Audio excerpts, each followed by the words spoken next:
conversación que hemos creído necesaria a casi 137 años de que nuestra república vecina perdiera su soberanía sobre el Océano Pacífico. Tras la ocupación de Antofagasta por parte de las Fuerzas Armadas de Chile el 14 de febrero de 1871.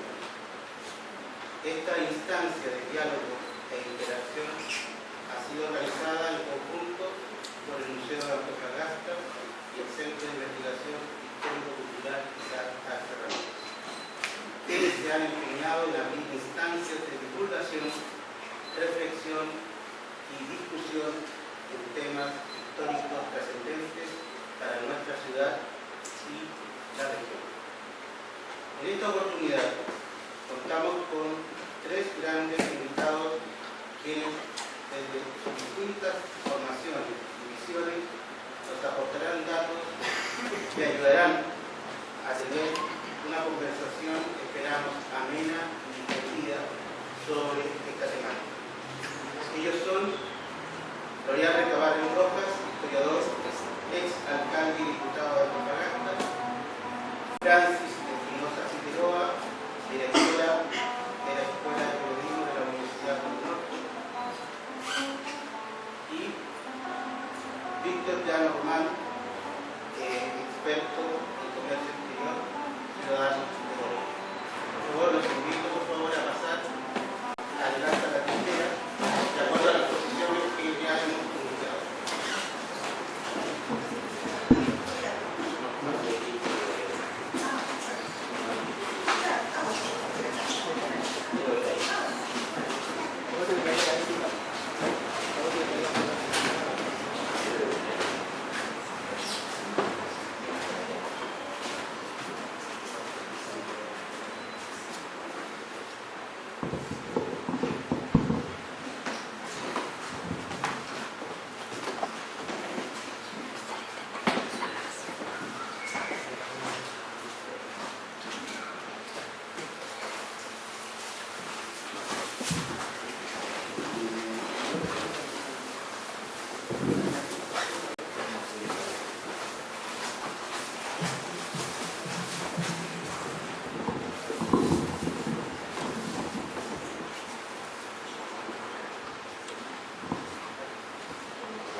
Y yo, amigo, muy buenas tardes.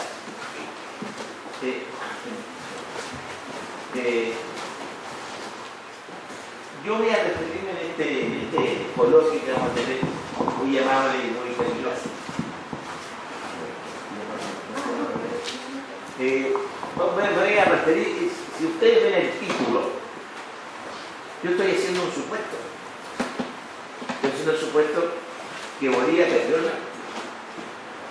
En consecuencia no me estoy metiendo ni estoy introduciéndome si Bolivia tuvo mar, definitivamente no lo tuvo.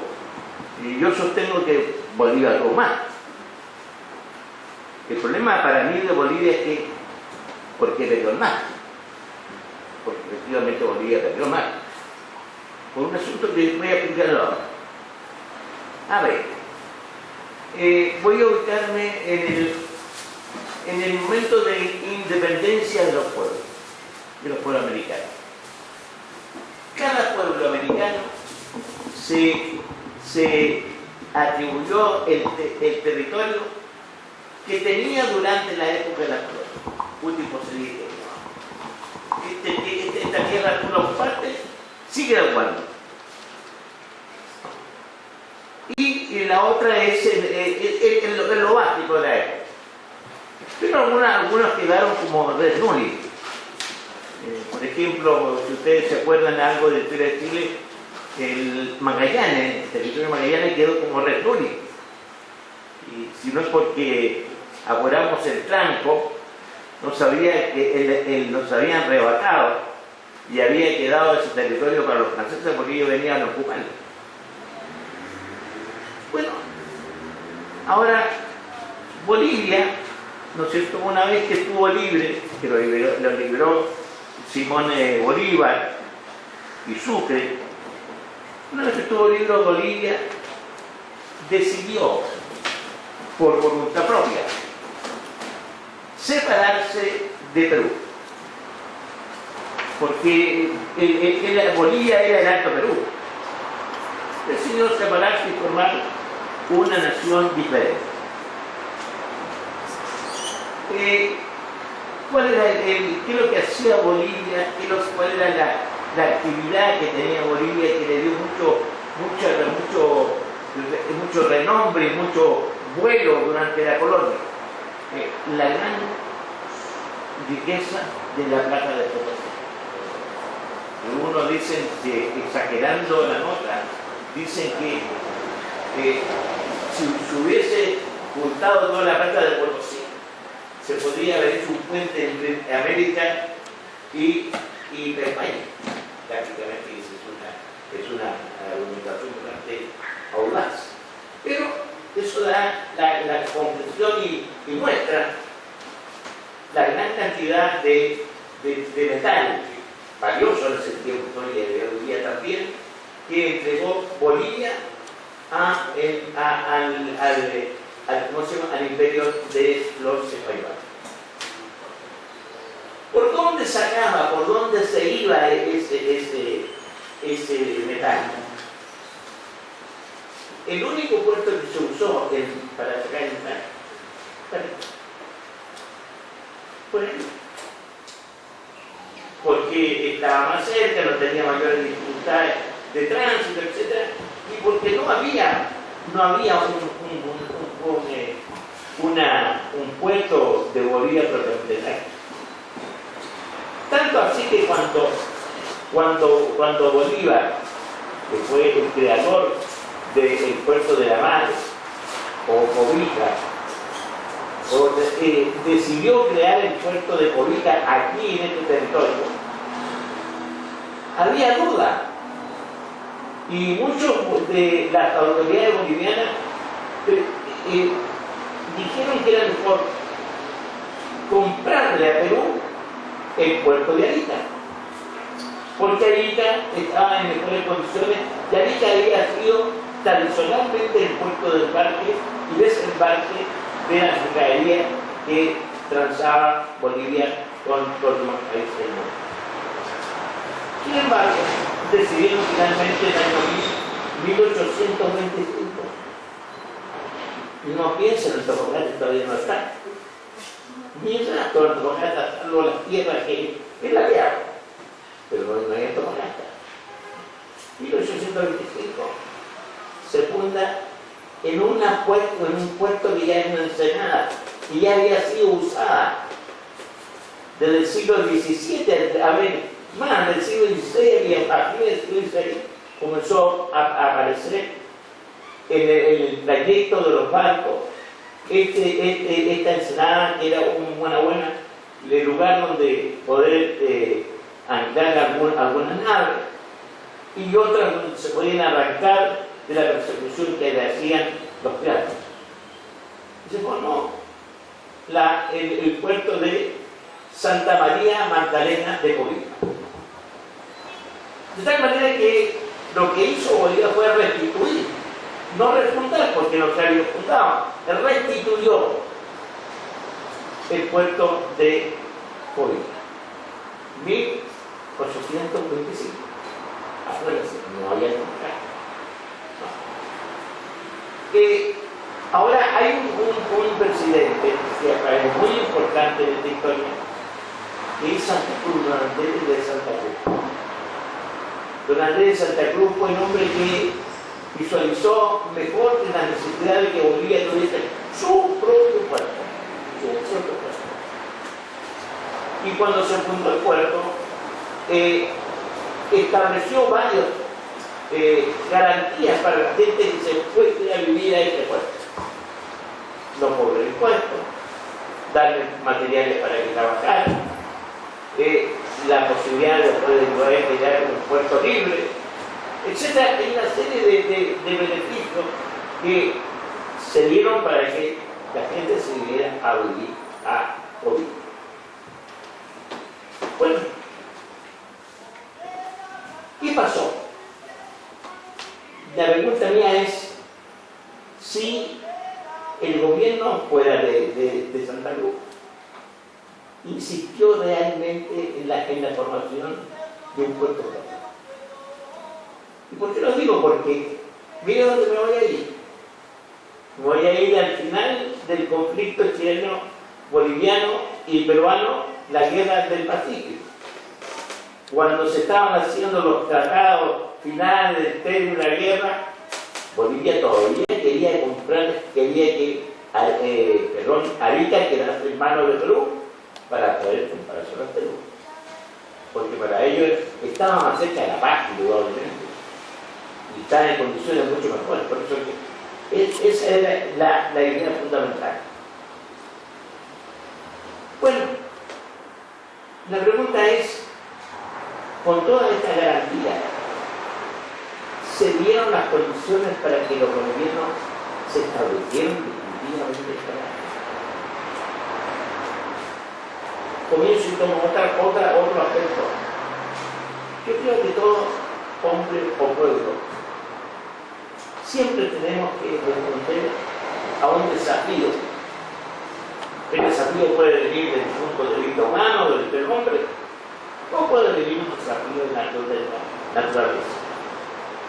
Cuando viene la reunión hay un desafío. Cuando hay un terremoto en no sé qué parte hay un desafío. ¿Qué hago? ¿Lo enfrento? ¿Sigo? Pues no. Ahora, yo voy a decir porque el puerto de Bogotá tuvo muchos desafíos serios. Uno de la naturaleza y otro de los hombres. ¿Cuál es la naturaleza? Sufrió 2 terremotos y 2 maremotos. 1868, el maremoto y el terremoto, que destruyó parte de Bolivia, de Bolivia. Y después 1877, que lo dejó realmente, ese es el último que animó, lo mató a Bolivia. Segundo, ese es un desafío. ¿Qué hace frente a estos desafíos? No hay mucho que hacer. No hay un esfuerzo gigante que dijera, mire, echemos toda la casa por la ventana para reconstruir Bogotá. No puede. Segundo asunto que tiene que también pensé, no tiene agua. No tiene agua. Y entonces hay algunos manantiales chiquititos que le están dando un poco de agua, pero carece de agua. El agua se vino a producir en forma de desalinización solo cuando José Santos Sosa instaló en Cobija una planta para obtener agua de mar. Tercero, tiene un gran problema con la posibilidad de unir con su capital, digamos, en Bolivia, que es Potosí. Son muchos kilómetros, las condiciones del camino son muy malas, prácticamente son arrieros los que transportan la carga de un lugar a otro. Hay una gran dificultad en comunicación entre Cobija y Potosí. Y eso va a andar también. La tercera, y yo, es bien importante para mí, yo creo que costó mucho, a pesar de todo el esfuerzo que hizo Santa Cruz y otros que vinieron después, de que los bolivianos bajasen de su montaña, de su altiplano, al mar. Una cosa bastante difícil. Y lo voy a dar por ahí, ver Jesús si tengo algunos datos, pero me recuerdo bien. Me recuerdo bien que el año 1832, más o menos, bueno, los chilenos tenían pongan ustedes un 40%. 10 años después, teníamos un 70 y tantos por ciento de chilenos viendo ahí. Y el resto, en argentino, en español. No hubo una decisión del pueblo mismo, a pesar de toda la garantía que le estaba dando el Estado de Bolivia. No hubo una decisión del pueblo boliviano de bajar y de establecerse claramente y de poner su soberanía humana, que es la más importante, de poner su soberanía humana en las aguas territoriales. Tampoco tuvo barcos. Los barcos vinieron a tener muy tarde, pero hubo solamente prestaciones y arriendo de barcos. Tampoco tuvo una cosa que no era para el puerto. No lo hubo. Y las dificultades se van a producir. O sea, yo pienso que Bolivia, los bolivianos, no es porque no hayan querido, yo creo que estaban adaptados a un sistema de gobierno que es su patrimonio de africano. Y allí se consideraban bien, y indudablemente que allí querían quedar, y no bajaron. Por eso yo creo que mi idea y mi tesis es que los bolivianos y Bolivia en particular no puso su impronta humana en el territorio. Y nos pasó lo mismo a nosotros. No es un asunto que haya pasado Bolivia. Nosotros perdimos la Patagonia. Y la pregunta es ¿por qué la perdimos? Porque fueron los argentinos que la colonizaron primero. Y cuando ya nosotros quisimos colonizar ya no había posibilidad porque estaban instalados los argentinos. Y la cantidad de chilenos que había era muy poca, de tal manera que perdimos gran parte del territorio de la Patagonia. ¿Qué es lo mismo que le va a pasar a mí entender a un niño? Cuando fuese en el momento de la guerra del Pacífico, fíjense, ya estaba fundada la ciudad, fundada y establecida la ciudad de Antofagasta. Más del 80 al 90% de los que vivían acá eran chilenos, no eran bolivianos. Y se celebraba con más fuerza y con más ahínco la fiesta del 18 de septiembre que el 6 de agosto. Con la naturaleza, cuando se descubre Caracoles, ¿quiénes llegan? Caracoles quedó dentro del territorio y ya vamos a ver, pero voy a terminar por aquí para que otros sigan. Cuando se descubre el mineral de Caracoles, que fue un mineral muy importante desde el punto de vista del recurso natural. Entonces, los que llegaron fueron chilenos. Y muy poco bolivianos. Por eso que la guarnición, por eso que cuando llegó el 14 de Costa Febrero, aquí no hubo un barato, no hubo un herido, no hubo un momento de guerra. Hubo un momento simplemente que las tropas ocuparon el territorio y punto. Porque no era porque no querían pelear, era porque no tenían una pequeña guarnición. Y frente a la torre de transmisión no había ninguna posibilidad. Y lo mismo pasó en Caracoles y lo mismo pasó en los ciudadanos. Ese, a mi gusto, es lo que es. Bolivia perdió el mar por no ocuparlo humanamente y por no establecerse permanentemente y por no establecer los organismos y las condiciones necesarias para hacer que la permanencia de ellos en este territorio fuese de larga duración. Voy a decir que también hubo PEC, hubo una serie de cosas, pero no fueron capaces de enfrentar este desafío, y los desafíos se enfrentan. O tú tienes éxito o tú tienes fracaso. Y si uno lo enfrenta, y te has traído. Y a mi gusto, esa fue lo que me ocurrió ahora. Termino aquí porque si no voy a tener mucho yo y una persona tendrá que ver.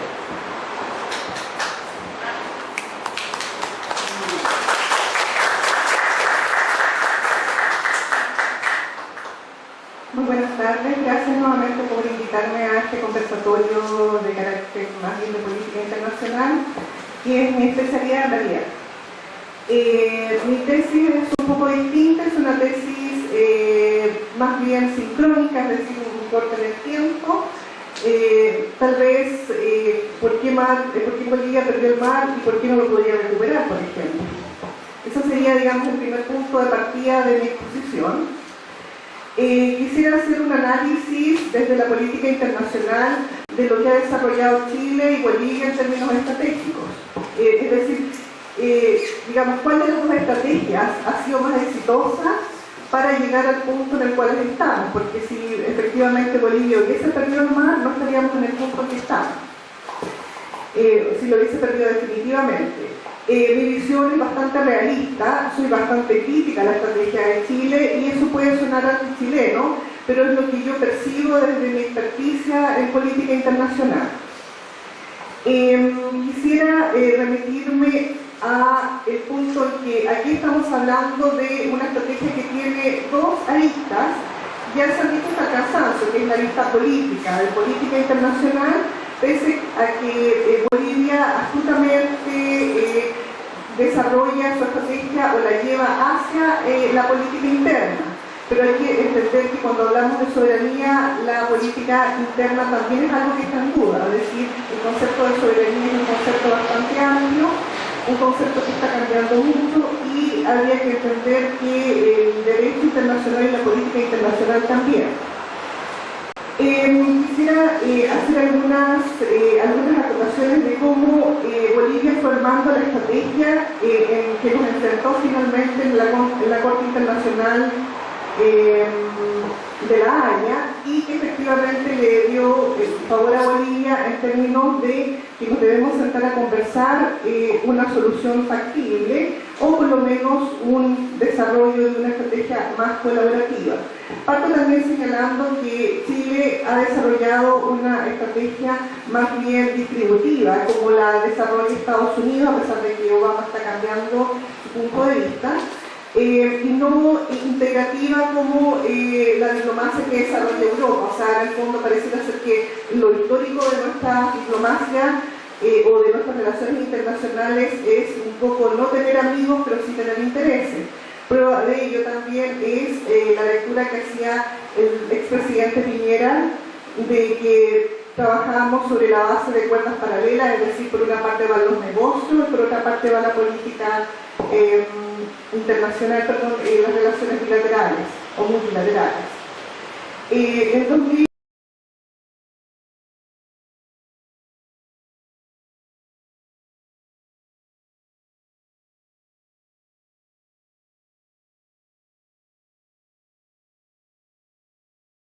base del TAC de 1904. En julio de 2010 comienza la ronda de consultas políticas entre los viceministros de Relaciones Exteriores de Chile, Fernando Schmidt, y por Bolivia, Mónica Soriano. Se plantea que es un ambiente de bastante tensión. En general se plantea que tal vez mi colega podría darme la razón o tal vez no. Que la canciller Mónica Soriano era una persona de carácter bastante fuerte y finalmente las negociaciones no llegaron a ningún punto interesante. En febrero de 2011, dos hechos gatillaron el anuncio que después se hizo en marzo, que fue la detención del ex general boliviano René Sanabria, quien fue detenido en Pañales, pero que ustedes recuerdan, gracias a una investigación liderada por la OS7, nuestros carabineros, y Evo Morales pensó que esto era una traición porque no se le comunicó abiertamente. Y la visita de despedida del embajador peruano en La Paz, Manuel Rodríguez Cuadros, conocido, digamos, por ser antichileno, quien le aconsejó, en este caso al mandatario boliviano, que demandara a la Corte tal como lo hizo Perú. En su oportunidad, cuando estábamos en la situación con Perú, había que decir que, digamos, un poco destruyendo los mitos chilenos, nosotros como país sí tenemos conflictos pendientes todavía con Argentina y evidentemente los tenemos con Perú y con Bolivia, pero en el caso de Perú y Bolivia hay que pensar que tenemos los conflictos con dos países vencidos en la Guerra del Pacífico.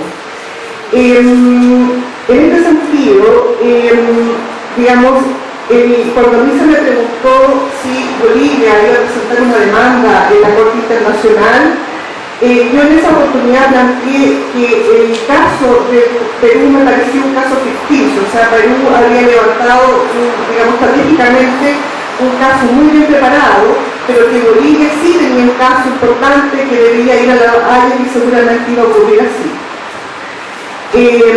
El 23 de marzo de 2011, en el Día del Mar de Bolivia, se publicó una entrevista en el Mercurio de Santiago, donde el mandatario boliviano descartaba la idea de acudir a los tribunales internacionales para solucionar entonces los conflictos marítimos que se refiere a la salida del mar. Sin embargo, en su discurso oficial ante los compatriotas de La Paz, toma una visión distinta y plantea lo siguiente: nuestra lucha por la reivindicación marítima ahora debe incluir otro elemento fundamental, el de acudir a los organismos internacionales y tribunales, demandando el derecho y justicia de una salida libre y soberana hacia el Pacífico. Este es el momento en que Chile considera que se levanta o que se construye la demanda boliviana frente al caso de salida soberana al mar. Poco tiempo después, Evo Morales, o el presidente Evo Morales, llama a sus ex cancilleres y expresidentes para armar la demanda y también concita, al igual como lo hizo Perú,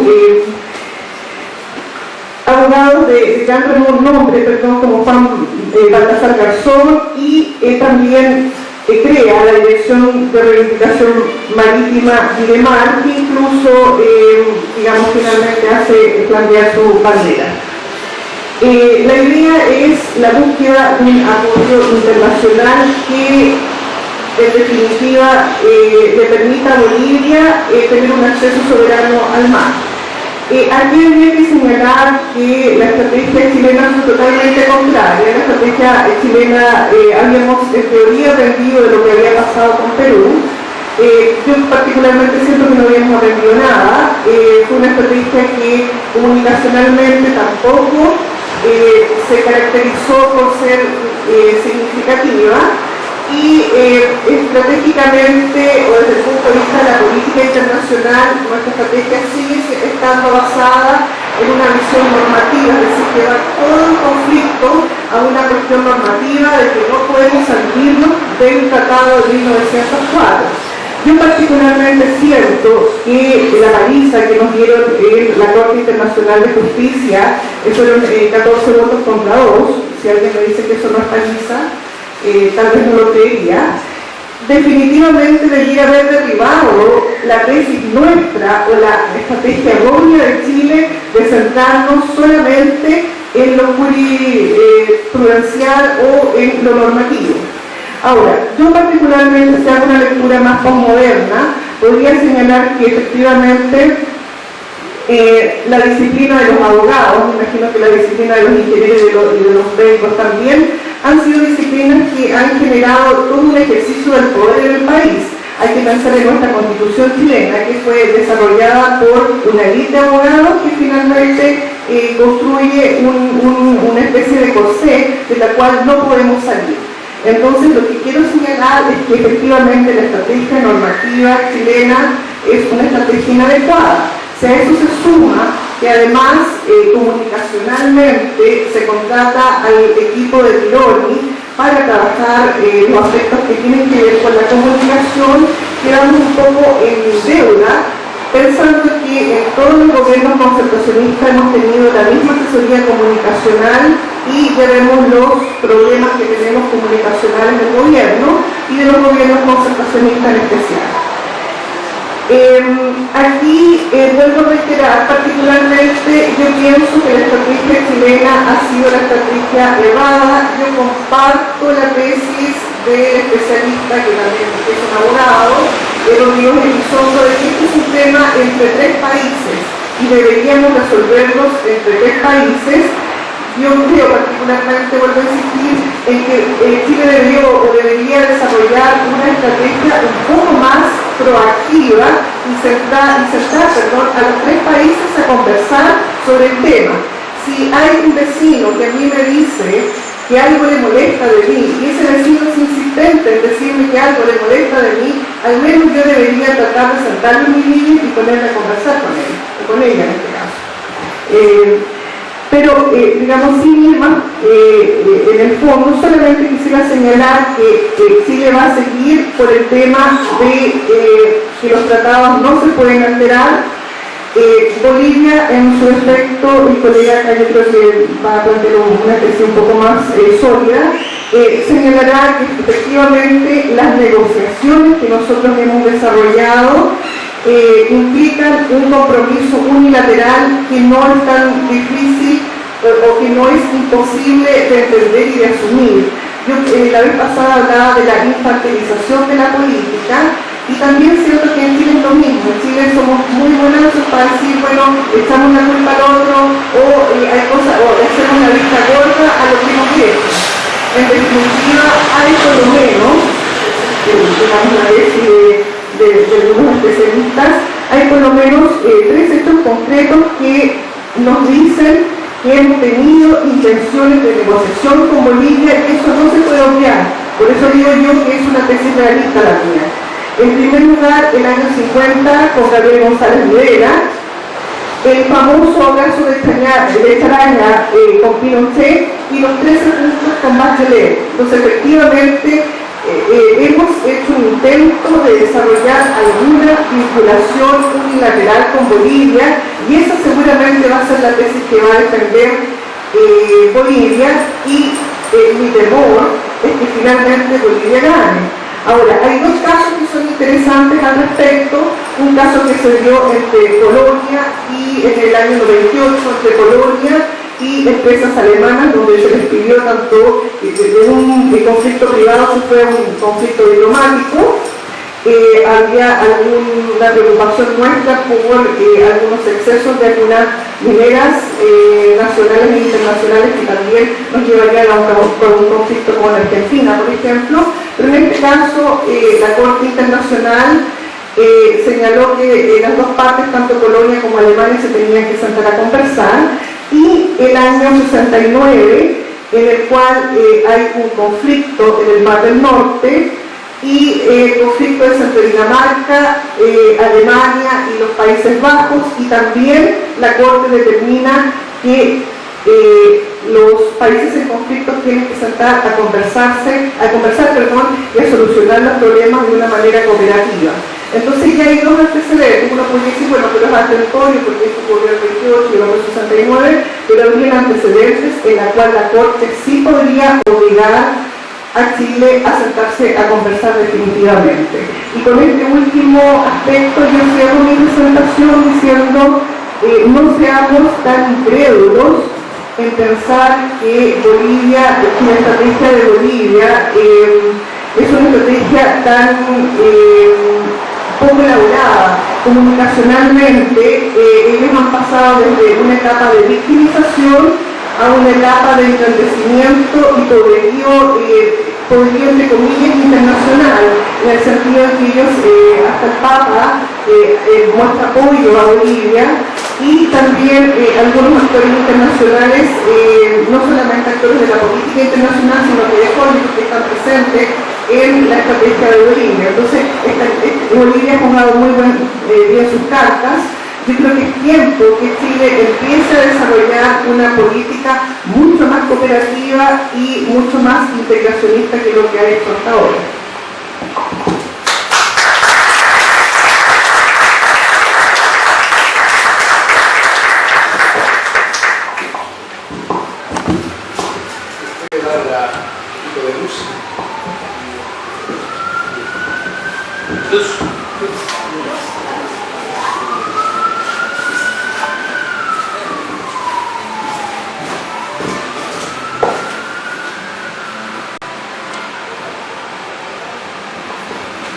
Bueno, buenas noches. Yo en realidad fui invitado a participar de este foro y yo soy un ciudadano boliviano, no soy experto en historia ni en otras materias relacionadas a la diplomacia boliviana, ¿no es cierto?, relacionada con Chile. Pero sin embargo, como la cultura general de cada ciudadano, ¿no es cierto?, tengo mi opinión al respecto. Y he aprovechado de traer a este foro una bibliografía que es, ¿no es cierto?, Joaquín Aguirre Lavallén, que es un escritor boliviano que se ha especializado en el tema de la historia de la historia. Él ha escrito un libro que se llama Guano Maldito, ¿no? Y antes, para hacer una introducción del tema, hoy día, el 10 de febrero, en Bolivia, desde la época de la colonia, festejamos el carnaval boliviano. Y el carnaval en Bolivia hoy día se festeja 7 días, antes se festejaban 20 días, ¿no? De hecho, en Bolivia es feriado desde el día viernes de la semana pasada y toda esta semana, ¿no?, hasta inclusive en estos días. Y haciendo un recorte rápido de la historia, cuando Chile toma Antofagasta, en Bolivia estábamos en carnaval, ¿no? Entonces le llega un telegrama al presidente de la República, al señor Daza, ¿no es cierto?, y guarda el mensaje en su, dice la historia, ¿no es cierto?, en su traje, en su disfraz de carnavalero, ¿no es cierto?, hasta después del carnaval. Y cuando pasa el carnaval, recién, ¿no es cierto?, comunica al pueblo que Antofagasta había sido tomado por Chile, ¿no? Eso, entonces en este minuto, o sea, en este momento de nuestra historia, seguimos prácticamente en esa, con nuestra misma fiesta, ¿no?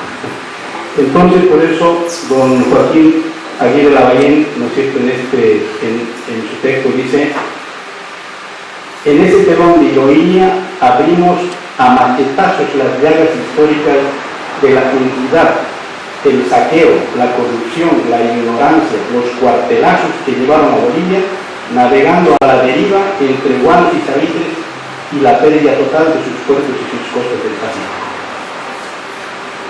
En este libro, terriblemente triste y risueño, titulado Guano Maldito, fuimos muy duros con nosotros mismos, pensando que el camino de la regeneración de los pueblos y los hombres está ante todo en aceptar la verdad histórica con su realidad de errores y debilidades para sacar de esas amargas experiencias un rumbo adecuado de progreso. Nunca hemos eximido de culpa a los malos vecinos de Bolivia, que Bolivia se ha apoderado de grandes porciones de nuestro territorio nacional. Pero cada país debe cuidar lo que tiene. Una Bolivia inestable, revolucionaria, llena de versos, melgarejos, dazas o lañetas. Estos fueron presidentes de Bolivia. El señor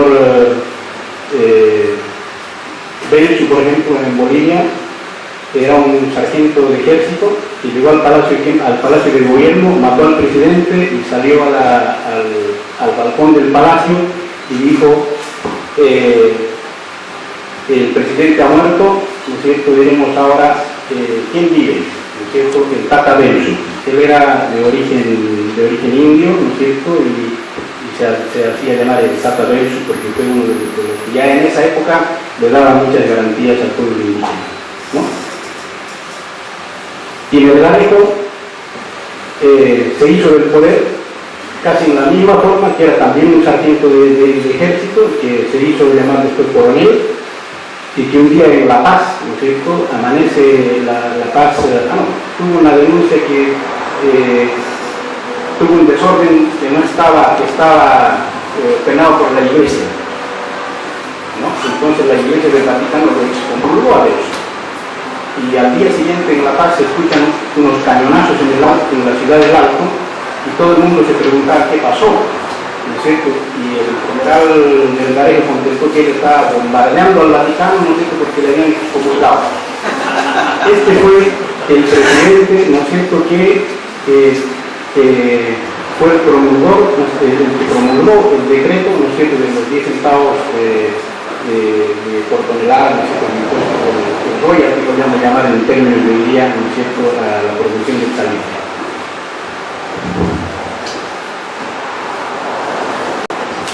Eso lo siento en cuanto a los personajes, lo siento que nos tocó vivir a los bolivianos.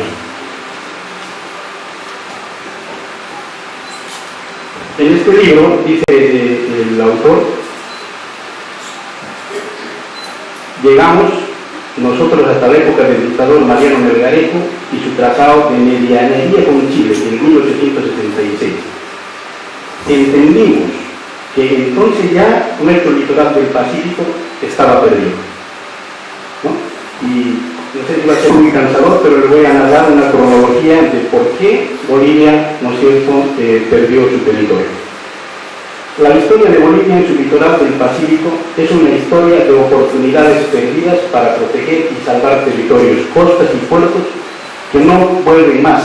Con cada oportunidad que se pierde, el espacio geográfico de Bolivia en el litoral del Pacífico se va reduciendo hasta terminar en la nada. Veamos la cronología de oportunidades perdidas, que es la cronología de nuestra caída al abismo de la mediterránea. En 1858, el espacio geográfico de Bolivia litoral Pacífico grados 24 al 22. El ministro de Relaciones de Chile, don Antonio Varas, 1858, le propone a Macedonio Salinas, Bolivia, firmar un tratado de límites dividiendo el desierto de Atacama. Estimamos en el peor caso que tal arreglo le hubiera dado a Bolivia un espacio geográfico de costa marítima propia y definitiva desde los paralelos 24 al 22. En 1876, espacio geográfico de Bolivia, litoral Pacífico grados 25 al 22, tratado de medianería firmado por Álvaro Covarrubias y Juan Muñoz, Cabrera, Melgarejo consolida definitivamente para abrir a la costa del Pacífico desde el grado 23 Bahía de Mejillones hasta el 22 norte de Tocopilla. Desde el grado 24 al 23 queda el territorio boliviano medianero con Chile. La medianería boliviana se extiende hasta el grado 25. En 1872, espacio geográfico para Bolivia litoral Pacífico grado 24 al 22. Convenio de Insight. Corral deja firme la frontera entre Chile y Bolivia en el grado 24, pero da a Chile el derecho de vigilar las aduanas de Bolivia entre los grados 23 y 24. En el espacio geográfico del litoral de Bolivia queda consolidada desde los grados 24 al 22, Tratado Batista, Walter Martín durante 25 años, hasta el año 1899. Bolivia y Chile se comprometen a no aumentar contribuciones de cualquier clase que ellas sean en la zona comprendida entre los grados 22, 23 y 24. Se estipula la obligación arbitraria para todas las incidencias entre los dos países.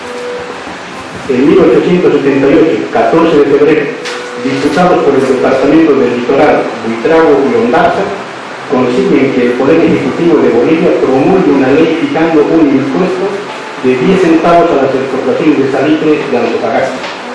Nota: esta fecha tiene una ironía cruel del destino. Justamente el 14 de febrero de 1879, un año después, se produce la toma de Antofagasta por tropas chilenas que desembarcan del buque blindado blanco en Calama. 1878, 28 de noviembre, en La Paz, el representante diplomático de Chile, en nota que remite al canciller de Bolivia, hace saber que Chile daría por anulado el tratado de 1874 si Bolivia insiste en la vigencia del impuesto de 10 centavos que según Chile viola los términos del pacto de ese tratado. El presidente Daza decide no hacer caso de tal amenaza chilena e instruye al prefecto de Antofagasta, Severino Zapata, para cobrar dicho impuesto. El 3 de enero del mismo año, el canciller de Chile, Alejandro Fierro, envía instrucciones al representante diplomático chileno en La Paz para disuadir a Bolivia de cobrar ese impuesto, que según Chile viola las disposiciones estipuladas en el Tratado de 1874. El canciller chileno pide se someta el problema a una discusión tranquila, amigable, para llegar a un acuerdo común. Si ello fuese posible, pide al canciller chileno entregar el asunto controvertido al palio de una potencia amiga, dando así cumplimiento a lo dispuesto del artículo 2 del protocolo anexo del Tratado de 1874. El 10 de enero, el buque blanco en Calaga llega y fondea en la bahía de Antofagasta. En 1879, el 11 de enero, prefecto de Antofagasta, Severino Zapata, cumple órdenes del presidente Daza y ordena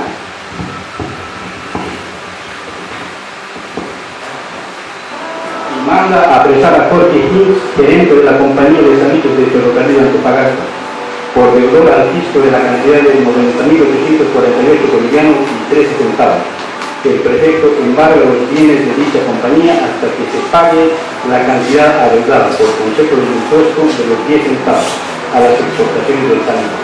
No se puede apresar a Jorge Gil, que escapa al salar del Carmen y luego se refugia en el buque blindado chileno Blanco en Calama. En 1871, el 12 de enero, el prefecto de Antofagasta escribe al ministro de Relaciones Exteriores de Bolivia informando sobre la acción tomada para el cobro de los inversionistas, indicando que inversiones tan grandes como las de la compañía de salitres del ferrocarril de Antofagasta no pueden ser rematadas por su gran monto, ya que no habrían postores. También el prefecto se refiere con temor a las posibles acciones de Chile a la presencia amenazante del buque blindado chileno en Antofagasta. En 1879, el 18 de enero, el prefecto de Antofagasta, Severino Zapata, comunica al ministro Martín Lanza que, en vista del elevado monto de los bienes de la compañía de servicios ferrocarril de Antofagasta, no es fácil rematar dichos bienes tan crecidos. Zapata pide al ministro reflexione con sus honorables colegas para que el infraescrito no comprometa la política exterior de Bolivia. El 23 de enero, el canciller de Bolivia le indica que proceda con el juicio coactivo y que obtenga el pago de la cantidad ejecutada. El canciller le dice al prefecto de Antofagasta que el gobierno de Bolivia tiene la convicción de que la presencia del blindado chileno Blanco en Calama no puede ser hostil a las autoridades bolivianas. El 30 de enero, el canciller Martín Lanza le reitera al prefecto de Antofagasta, Severino Zapata, sus instrucciones del 23 de enero y le pide proceda al remate, que si no hay postores para pagar el gran valor de esos bienes de la compañía de servicios de ferrocarril de Antofagasta, que se prosiga hasta obtener la adjudicación de dichos bienes en favor del Estado boliviano. El 1 de febrero, el gobierno de Daza suscribe el decreto que declara rescindido y sin efecto el contrato celebrado entre el gobierno de Bolivia y la compañía salitrera de Antofagasta el 27 de noviembre de 1873. En consecuencia, suspende los efectos de la ley del 14 de febrero de 1878, impuesto de 10 centavos, y anula las concesiones otorgadas a la compañía. El 3 de febrero, el presidente Daza, con carta al prefecto de Antofagasta, Silverio Zapata, le da la buena noticia que he fregado los gringos decretando la reivindicación de las salitreras. Espero que Chile no intervenga en este asunto. Empleando la fuerza, su conducta con la Argentina revela de una manera inequívoca su debilidad y su impotencia. Pero si nos declara la guerra, podemos contar con el apoyo del Perú, al que exigiremos el cumplimiento del tratado secreto. Con este objeto voy a enviar a Lima a Reyes Ortiz. El 6 de febrero, Videla, encargado de negocios de Chile en La Paz, comunica a su canciller Fierro que en vista del decreto del gobierno de Bolivia el 1 de febrero, expropiando los bienes de la compañía de salitres y ferrocarril de Antofagasta, él podría pedir su pasaporte y salir de La Paz, pero como la nota recibida del gobierno de Bolivia del ministro de Relaciones Exteriores Martín Plaza se manifiesta que Bolivia está dispuesta a solicitar y su diferencia con Chile del arbitraje, Videla cree prudente esperar. Videla comunica a su gobierno que la nota que recibió hace 2 días del ministro de Relaciones Exteriores de Bolivia, Martín Lanza, manifestando que Bolivia está dispuesta a someter al arbitraje la diferencia con Chile, ha ocasionado la salida del ministro Lanza del gabinete de Daza y que ha sido reemplazado por Serapio Reyes Ortiz de gabinete. Videla indica a Chile que el gobierno de Daza ha tomado a mal la nota de aceptación de arbitraje enviada por el exministro señor Martín Lanza al representante de Chile en Bolivia. En consecuencia, dice Videla, es probable que el día 10 pida mis pasaportes y salga a la casa. El 8 de febrero, Videla envió una nota al nuevo canciller de Bolivia pidiendo que en un término de 48 horas se le diga definitivamente si Bolivia acepta o no acepta el arbitraje establecido en el Tratado de 1875, suspendiendo previamente toda innovación hecha en el litoral con respecto a la cuestión de que nos ocupamos, añade Rivera. Las consecuencias que forzosamente tienen que representarse de una contestación negativa será la exclusiva responsabilidad del excelentísimo presidente de Bolivia. El 9 de febrero, Serapio Reyes Ortiz, el flamante canciller de Bolivia, es enviado por el presidente Daza a Lima y parte apresuradamente desde La Paz. El 11 de febrero, el gobierno de Chile envía el siguiente telegrama a Videla: retirarse inmediatamente. El 12 de febrero, el presidente Daza y su ministro interino de Relaciones, Doria Medina, por viaje de Reyes Ortiz a Lima, decide no responder la nota chilena de Videla dentro del periodo de 48 horas por el honor de la República. Envían la respuesta de así el día 12 de febrero pidiendo que para proseguir con las negociaciones con Chile se aleje previamente del litoral boliviano el buque blindado chileno Blanco de Calama. El 15 de febrero, Videla piensa que ya no le corresponde contestar esta nota del gobierno de Bolivia, anuncia a Chile que acaba de recibir los pasaportes y que saldrá de La Paz hasta el 22 de febrero. 14 de febrero, el espacio de Bolivia en el litoral del Pacífico queda reducido por el sur hasta el grado 23. Tropas chilenas desembarcan del blindado Blanco de Calama y ocupan el puerto de Antofagasta. El comandante de las fuerzas chilenas anuncia que, roto por parte de Bolivia el Tratado de Límites de 1874, Chile toma posesión con las fuerzas a su mando del territorio comprendido hasta el grado 23 del litoral del Pacífico. El 25 de febrero, el presidente Daza decide el martes de carnaval lanzar una proclama al pueblo de Bolivia anunciando la ocupación chilena de Antofagasta. El 26 de febrero, el presidente Daza declara a la patria en peligro por un decreto declara el estado de sitio. Presidente, el 28 de febrero, el presidente Daza decreta organizar la Guardia Nacional. El 1 de marzo, el presidente Daza decreta cortado comercio y comercialización con Chile. El 1 de marzo, Reyes Ortiz, desde Lima, envía un telegrama a Daza comunicando que Perú acepta la alianza con Bolivia con reserva, añade que el ministro de la República Argentina no se adhiere a la alianza ni la rechaza.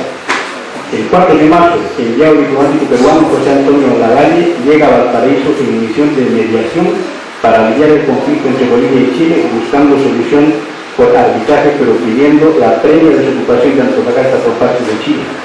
El 5 de marzo, el canciller interino de Bolivia, Doria Medina, firma en La Paz con el señor Quiñones, ministro del Perú, un documento por el que Bolivia declara que está dispuesta a suspender el impuesto de los 10 centavos y la decisión del contrato de la compañía de minera sanitera Ferrocarril Antofagasta, sometiendo toda la controversia a la arbitraje internacional a condición de que Chile desocupe el territorio boliviano del litoral del Pacífico desde el paralelo 24 hasta el paralelo 23. El 8 de marzo, Reyes Ortiz, canciller de Bolivia, envía por clave a Daza desde Lima la noticia que la actitud del Perú es cada vez decidida y perentoria y que el Perú está preparándose militarmente. El 11 de marzo, el diplomático peruano en Santiago, José Antonio Valle, conferencia con quinto presidente de Chile, que no acepta el retiro previo de tropas chilenas del territorio boliviano de Antofagasta para ir a la arbitraje. Chile combina a la de Valle a admitir la existencia del tratado secreto de alianza del Perú con Bolivia. El 14 de marzo, declaración de guerra de Bolivia a Chile. A sugerencia del señor Infante, canciller del Perú, el señor Zoilo Flores, ministro de Bolivia en el Perú, dirige una circular a los diplomáticos de todos los países de la capital peruana anunciando la declaración de guerra de Bolivia a Chile. Zoilo Flores recibe una reprimenda de Daza, el presidente de Bolivia, por haber actuado sin haber sido autorizado por él, pero ya es tarde. La medida desacertada da a Chile el pretexto que espera para avanzar con sus tropas al norte del litoral del Pacífico, penetrando más allá del paralelo 23. Un ministro fue el que declaró la guerra sin autorización del presidente de Bolivia, de acuerdo con nuestra a nuestra historia. La Armada chilena toma posición de Cobija, Tocopilla y el Salar del Toro al norte del paralelo 23. Bolivia le ha dado a Chile la oportunidad de avanzar. El 23 de marzo de 1879, pérdida total del espacio geográfico litoral de Bolivia. Primer combate entre bolivianos y chilenos. Cae en Calama y muere don Eduardo Aola. Todo el territorio de Bolivia queda ocupado por los chilenos en el breve término de 38 días, desde el 14 de febrero al 22 de marzo. El 2 de abril, el Congreso de Chile autoriza al presidente para declarar la guerra al Perú, fracasa en Santiago la misión mediadora peruana desde San Antonio del Valle. El 5 de abril será el rey Ortiz envía desde Lima al presidente Daza un telegrama: salve a división a Tacna. El texto es como una orden a Daza. El 5 de abril Chile declara la guerra al Perú por bando en aniversario de la batalla del Maipo. Objetivo principal de Chile es destruir al Perú como su rival del Pacífico.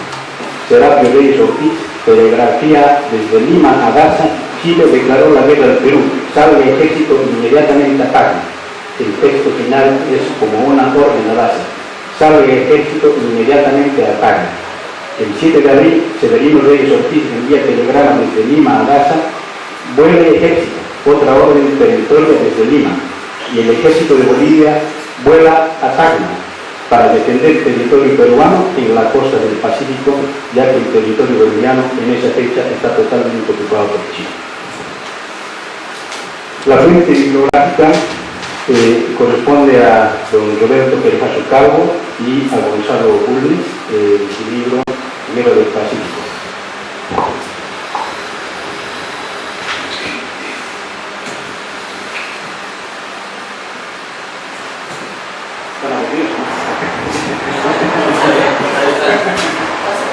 Bueno, acá hay unas reflexiones, ¿no es cierto?, que son interesantes para analizar justamente todo lo que pasó, ¿no es cierto?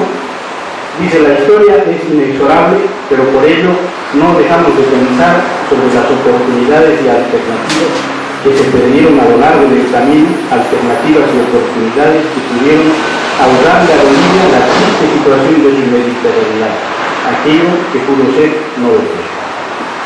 Primera reflexión: si el gobierno de Daza no insistía en el impuesto de 10 centavos y aceptaba el arbitraje propuesto por Chile, contemplado en nuestro tratado de 1874, se habría producido la invasión chilena a Antofagasta. ¿Qué habría ocurrido si Bolivia antes del 10 de febrero de 1879 aceptara llanamente ese arbitraje, en vez de hacerlo el 5 de abril de 1879 firmando en La Paz el convenio Doria Medina Quiñones, cuando los chilenos ya estaban ocupando Antofagasta? ¿No era absurdo aceptar por las malas bajo la ocupación chilena de Antofagasta algo que se pudo aceptar por las buenas 45 días antes de la ocupación, salvando el dolor nacional? El botín para Chile, y muy especialmente para la Compañía del Salitre Ferrocarril Antofagasta, era el salitre del Carmen Antofagasta, esa rica presa ya capturada y ocupada militarmente. No se la iban a entregar los chilenos previamente a Bolivia para someterla a un dudoso arbitraje internacional. Segunda reflexión: ¿qué hubiera ocurrido si Daza no envía a Lima a Serapio Reyes Ortiz y lo envía a la República Argentina para conseguir esa mediación con Chile? ¿No era Argentina mejor mediador con Chile que Perú, su rival del Pacífico? Tercera reflexión: ¿qué habría ocurrido si Bolivia, por intermedio del Perú, no insiste con la misión del Valle en una previa desocupación por Chile del territorio del litoral boliviano hasta el paralelo 24 para someter el conflicto al arbitraje, que habría salvado el resto del nuestro litoral al norte del paralelo 23? Cuarta reflexión: ¿qué habría sucedido si Bolivia, por acción de Zoilo Flores, no declara la guerra a Chile desde Lima en nombre del gobierno de Bolivia el 14 de marzo de 1879? El rol de Flores invita al ataque chileno al norte de Antofagasta. Chile recibe esa declaratoria de guerra de Bolivia como una ansiada invitación para cruzar el paralelo 23 y justificar internacionalmente el avance de su ejército al norte del paralelo 23. Nos preguntamos, sin la declaratoria de guerra de Chile emitida por Zoilo Flores desde Lima, se habría salvado el litoral norte de Bolivia desde Mejillones hasta Tocopilla. Se habría evitado la invasión chilena de Calán, la pérdida de las 4 minas de cobre más grandes del mundo, Chile no tenía pretexto para atacarnos al norte del paralelo 23. Ese territorio boliviano no tenía ninguna discusión con Chile, ni medianería, ni problemas de impuesto de 10 o más centavos. Ese territorio boliviano estaba respetado bajo los términos del Tratado de Límites de 1866, que el mismo Chile anuncia respetar hasta esta fecha, marzo 14 de 1879. El conflicto bélico del Pacífico entre Chile y Bolivia debe entenderse en 2 etapas. El 14 de febrero al 14 de marzo de 1879, Chile invade y ocupa la faja de la medianería, faja territorial entre los paralelos 24 y 23, Antofagasta, por la supuesta violación de parte de Bolivia de una cláusula del Tratado de 1874 por cobro indebido de un impuesto de 10 centavos. Del 14 de marzo al 23 de marzo, Chile, amparado en la declaratoria de guerra de Bolivia, invade y ocupa el resto del territorio de Bolivia hasta la frontera con el Perú, Mejillones, Tocopilla y Calán. Quinta reflexión, nos preguntamos, ¿Perú habría entrado a la guerra del Pacífico si Chile no le declara la guerra el 3 de abril de 1879? ¿Y cómo entró el Perú? Es oportuno aclarar que no fue el Perú el que le declaró la guerra a Chile por salvar al caída Bolivia. Sexta reflexión. Los telegramas de Reyes Ortiz desde Lima al presidente Daza de Bolivia se leen como órdenes terminantes: salga división a página, vuele ejército. Sorprenden el respetuoso texto de esos telegramas al presidente de Bolivia. Los telegramas de un embajador o de un ministro a un presidente de la nación normalmente se envían como sugerencias o recomendaciones para una decisión final por parte del jefe del Estado. Sería conveniente de que salga de división a página, sugerimos vuelo ejército. La forma terminante de ordenar acciones y decisiones al presidente de Bolivia, telegráficamente desde Lima, nos lleva a pensar más. ¿Se ha convertido la Bolivia de Daza en una colonia del Perú? Parecería que el centro de decisión y de poder en 1879 se hubiese trasladado de La Paz a Lima. Desde los momentos iniciales del conflicto bélico del Pacífico, de que Bolivia desde 1879 hasta el año 1884, cuando firmó el pacto de tregua con Chile, hubiese perdido el directo e independiente control de su futuro. Sexta reflexión. Nos preguntamos, ¿por qué Bolivia casi siempre durante el conflicto del Pacífico aparece usando del Perú como su interlocutor, cuando se perjudicó Bolivia a no hablar y entenderse directamente con Chile? ¿Por qué el Tratado de Alianza Peruano-Boliviano se firmó en Lima? Parece ya dudoso el centro de esa cuestión internacional. ¿Por qué entregamos a manos del Perú en Buenos Aires el posible ingreso de la Argentina al Tratado de la Alianza Perú-Boliviana? Si esta alianza era tan importante para Bolivia, como explicar el no haber tenido Bolivia su propio hombre negociador en Buenos Aires. Para negociar un país debe conocer el pasado, el presente y estimarse el futuro del país como se negocia, aceptando riesgos calculados. Las 7 reflexiones anteriores nos hacen pensar que el presidente de Bolivia, Darío Daza, no conocía ni el pasado ni el presente de Chile, mucho menos podía proyectar el futuro de esa nación. Con buena ignorancia, Daza y sus ministros jugaron al azar el destino de Bolivia, como jugó al azar el presidente Galtieri al destino de la Argentina en el conflicto de las Malvinas. Galtieri subestimó la reacción de Inglaterra y Estados Unidos. No pensó que la señora Thatcher, presidenta ministro de Inglaterra, respondiese con guerra por mar y aire una ocupación militar en la Argentina de los siglos Malvinas. Daza no pensó que Chile se atrevería a ocupar Antofagasta. Él lo dice así en su carta al prefecto de Antofagasta, Severino Zapata, el 3 de febrero. Espero que Chile no intervenga en este asunto empleando la fuerza. Su conducta con la Argentina revela de una manera inequívoca su debilidad y su impotencia. Pero si nos declara la guerra, podemos contar con el apoyo del Perú el que exigiría el cumplimiento del Tratado Secreto. Antes de que Chile desembarque sus tropas en Antofagasta, el presidente Daza ya envió a Lima al señor Solano Rodríguez Ortiz para exigir al Perú se cumpla el Tratado de Aliado de Guerra. Daza jugó mal sus cartas y mal las jugaron sus ministros de Estado, con excepción del ministro Martín Lanza, que parece que perdió su cargo de ministro de Relaciones de Bolivia por haber enviado una nota al encargado de negocios de Chile en La Paz, aceptando en principio someter a arbitraje el conflicto religioso de 10 centavos. Desde 1879 hasta hoy, Bolivia paga el precio terrible de esos errores. Daza y su gobierno, con sus errores de apreciación, evitaron el ataque chileno a la ocupación de Antofagasta, invitaron al ataque chileno a la ocupación de Antofagasta. En la historia de las naciones, el pueblo débil normalmente no provoca la invasión de su territorio.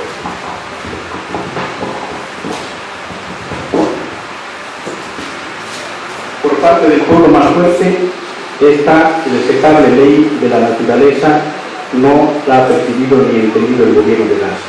El gobierno de Daza les jugó a los chilenos y a los empresarios ingleses las cartas que ellos deseaban para apoderarse del rico litoral de Bolivia. El gobierno de Daza dejó a Chile la oportunidad de romper el Tratado de Límite Boliviano-Chileno de 1874 por una supina, satánica aplicación de un mínimo impuesto mísero de 10 centavos. Es como la historia describe.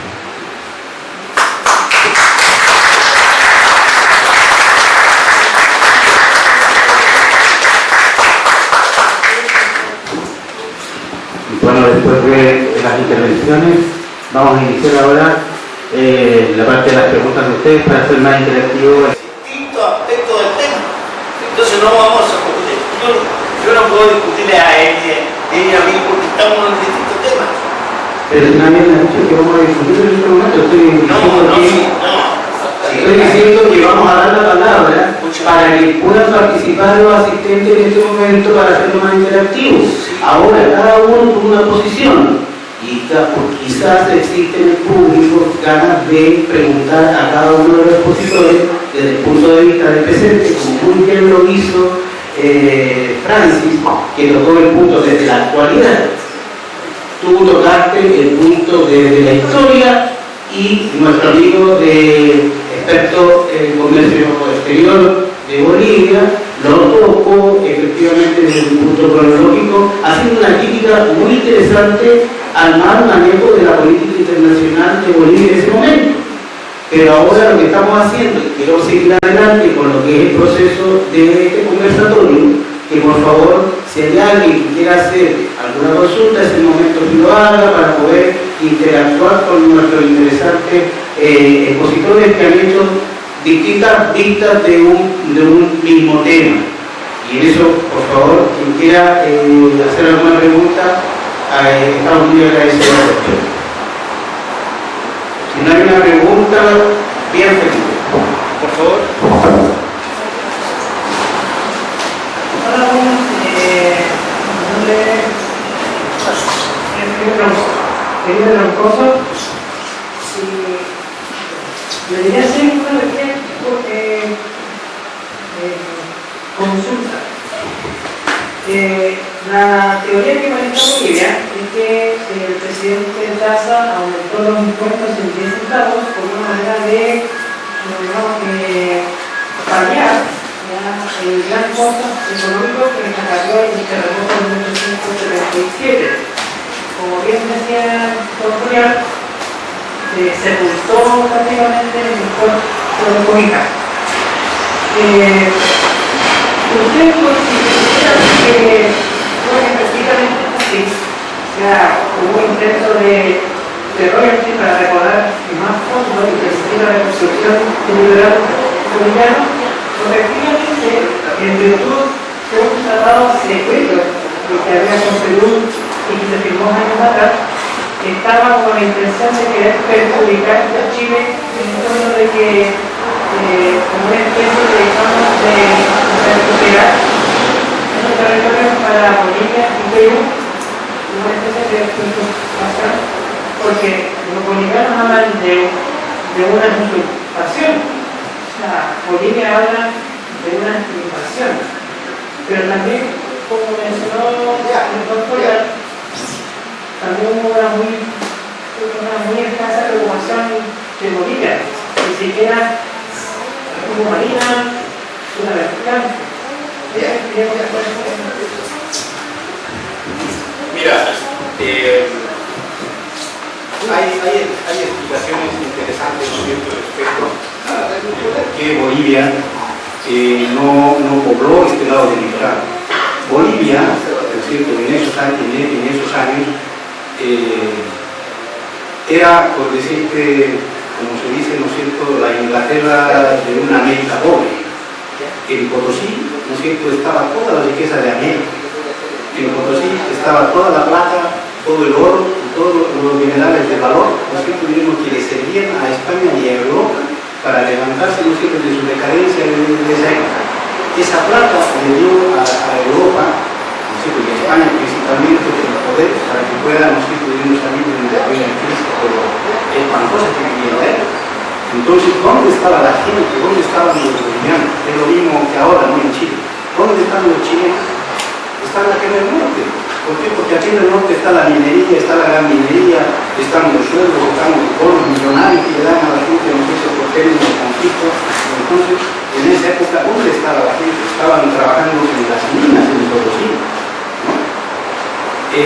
Estaban acarreando, ¿no es cierto?, los minerales, ¿no es cierto?, que la plata que venía de Potosí acá al Pacífico, que se transportaban en llamas. Había una logística de esa época que era transportar el lomo de llama y el mulas, no sé qué todo el tiempo. Y los barcos, los veleros que llegaban acá a los puertos del Pacífico se devolvían a Potosí, ¿no es cierto?, llevando, es decir, todo lo suntuoso y cómo podían vivir los príncipes en Potosí, ¿no? Se llevaban los pianos, se llevaban todos los muebles de caoba, de madera, y cosas increíbles. Se llevaron las campanas para las iglesias, tremendas campanas que traían desde Europa, en los barcos se llevaban. Entonces la gente tenía otro trabajo, ¿no? La gente cuando iba a venir al litoral a trabajar de estibador, ¿no es cierto?, para cargar los barcos veleros acá, ¿no es cierto?, cuando no había una potencial industria, podríamos decir, ¿no es cierto?, de tener empleo. Entonces me imagino que ese fue el motivo, aparte que para esa época Bolivia tenía un territorio tan grande, ¿no es cierto?, y que hasta ahora lo tiene, y sin embargo Bolivia en este minuto es el país que menos habitantes tiene. Bolivia tiene 15 millones de habitantes, ¿no? 12 millones de habitantes, 10 millones, ¿no? Todos los países de América son pobres, ¿no? Y el Brasil tiene 50 millones de pobres. Entonces, hasta ahora su crecimiento demográfico de Bolivia no ha cambiado, ¿no? Ahora, otro punto que también, ¿no es cierto?, hablaba del boreal respecto de Arica, ¿no es cierto?, que Bolivia usaba el puerto de Arica. También acá tengo una reflexión que no se habla de él, me ha aprendido más o menos, ¿no es cierto?, que había una estrategia igual del gobierno chileno, ¿no es cierto?, que siempre fue, ¿no es cierto?, apropiarse de este territorio de Atacama, ¿no es cierto?, por la riqueza que tenía. Y obviamente porque estaba ¿cómo podríamos decir?, ya ocupado, es decir, por la industria, por los industriales chilenos, los industriales ingleses, todo ese tema. Entonces la estrategia de Chile era, ¿no es cierto?, empujar a Bolivia a que quitarle el puerto de Arica y de Iquique al Perú, ¿no es cierto?, y siempre concederle a Arica y Iquique al Perú, pero a Bolivia como sus propios principales, ¿no? Esa fue una estrategia que está escrita, ¿no? Y una estrategia que inclusive después de la guerra Chile ha querido conservar. O sea, todo, ¿no es cierto?, durante la guerra y antes de la guerra mandaron emisarios a Bolivia, ¿no es cierto?, que eran bolivianos que vivían en cierto grado cultural, gente que era muy preparada, que estaba dentro de los niveles de gobierno, podríamos decir, pero que eran bolivianos, ¿no?, que crearon a eso como misioneros, ¿no es cierto?, para convencer a Bolivia, ¿no es cierto?, que rompe el tratado de secreto que teníamos dentro del Perú y nosotros quedábamos una amistad con Chile, incluso que convenía más a la línea que está con el Perú. El Perú era nosotros digamos, un esclavizador, no sé gobernar aquella historia que todo lo que vive el Perú, todos se hizo en el Perú. Entonces hay igual esa habilidad que tenía de antes de nosotros el Perú de poder a Bolivia irnos hacia el y que Marica no sé qué lo que hacía por los sentidos porque venía con lo difícil.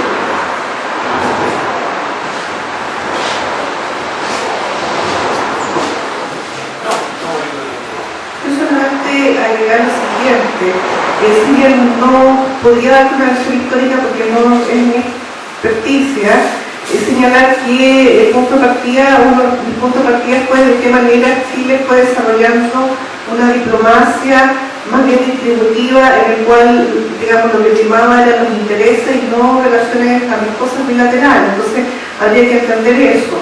Y me parece interesante, desde una perspectiva más constructivista de las relaciones internacionales, los conceptos que usa Bolivia como usurpación, que son conceptos evidentemente nos duelen. Si uno ve el video, digamos, de contrapropaganda que hace Bolivia en relación a nuestro video racional que se presenta de la demanda de Bolivia, todos estos conceptos aparecen en la historia.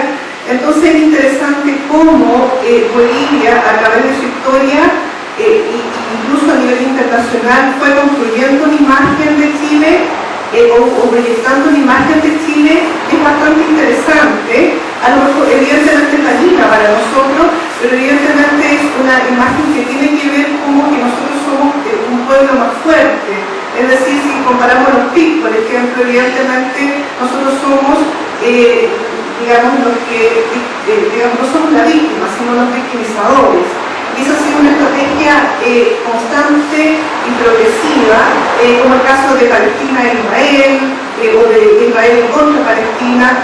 Entonces, a mí me parece que es extremadamente interesante de qué manera la construcción del discurso ha determinado nuestra presencia geopolítica en la región. Y nosotros no nos hemos hecho cargo de eso, porque a lo mejor si nos llaman usurpadores, podría ser que haya algo de eso, de cierto, en ese discurso. Entonces, ¿de qué manera también nos hacemos cargo de la proyección de nuestra imagen frente a los países vecinos?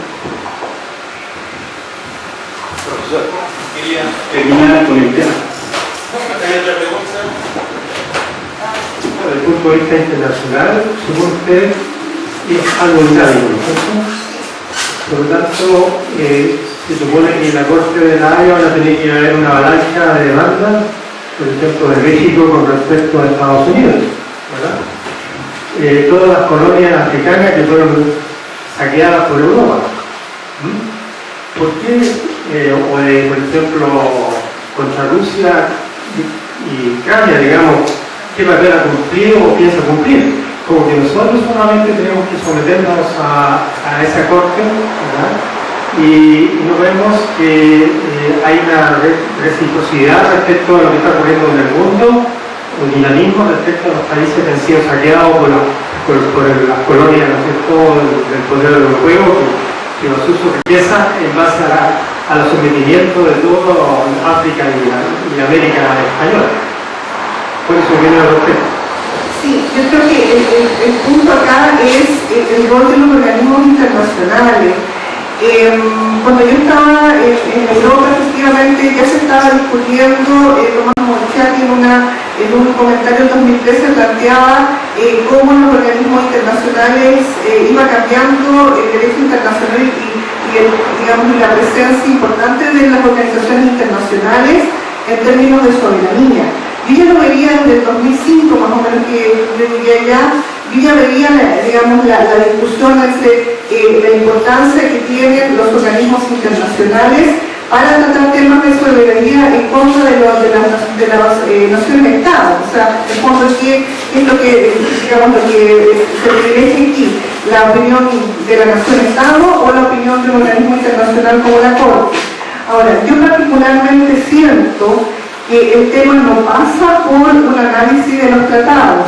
Yo creo que el tema, recuérdense que la Corte Internacional fue creada por la misión de desarrollar relaciones de paz después de los hecatombes de las guerras mundiales en Europa. Entonces, digamos, el fin último, o tal vez el único fin que tiene la Corte, es sentar a conversar a los países de manera amigable cuando hay ciertos aspectos que incomodan. Ahora, nosotros podríamos hacer el análisis que efectivamente Chile y Bolivia no representan geopolíticamente tanta disparidad. O sea, Estados Unidos sigue siendo una superpotencia y ir en contra, tal vez por eso Estados Unidos no sea muy partidario de pertenecer a tratados ni nada por el estilo, porque ellos desarrollan más bien intereses.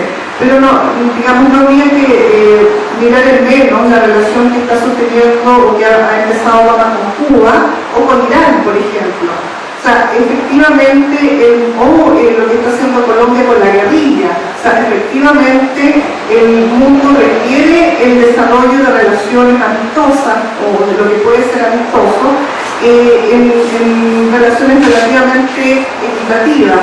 Pero se hace difícil, pienso yo inmediatamente pensé en la relación Inglaterra-India, se hace extremadamente difícil que una Corte Internacional vaya en contra de una superpotencia, pero sí lo puede resolver en casos de países en vías de desarrollo como los nuestros. Buenas tardes. Quisiera agradecer la lucidez y la profundidad de la presentación que hizo don Florial, puesto que eso nos viene a nutrir, a aclarar y a permitir tener una visión lúcida de la situación. Lo mismo a usted, dama, y al caballero, que representa en este caso la otra posición.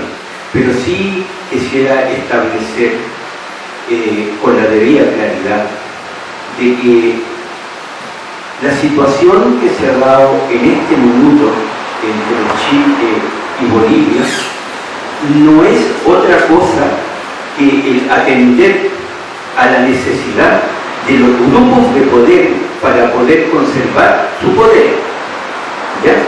Las políticas internacionales planetarias no versan sobre otro tema que no sea el abuso de las grandes potencias, de los grandes imperios, de los grandes capitales, de las grandes multinacionales.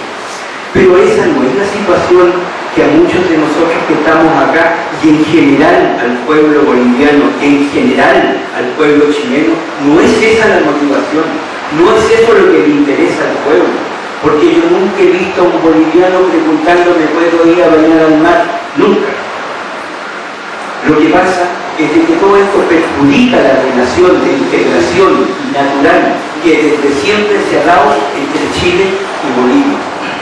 Yo le voy a decir una cosa, pienso de que el maltrato que se le ha dado al tema no dice relación con los estudiosos de las políticas internacionales y con los cancilleres y con todas esas personas que han ocupado años importantes de su vida estudiando, no dice relación con eso el maltrato que se le está dando en este minuto al tema, puesto que está creando grandes conflictos al ser humano, no a los estados ni a los grupos de poder que tienen enquistado en este tema sus intereses.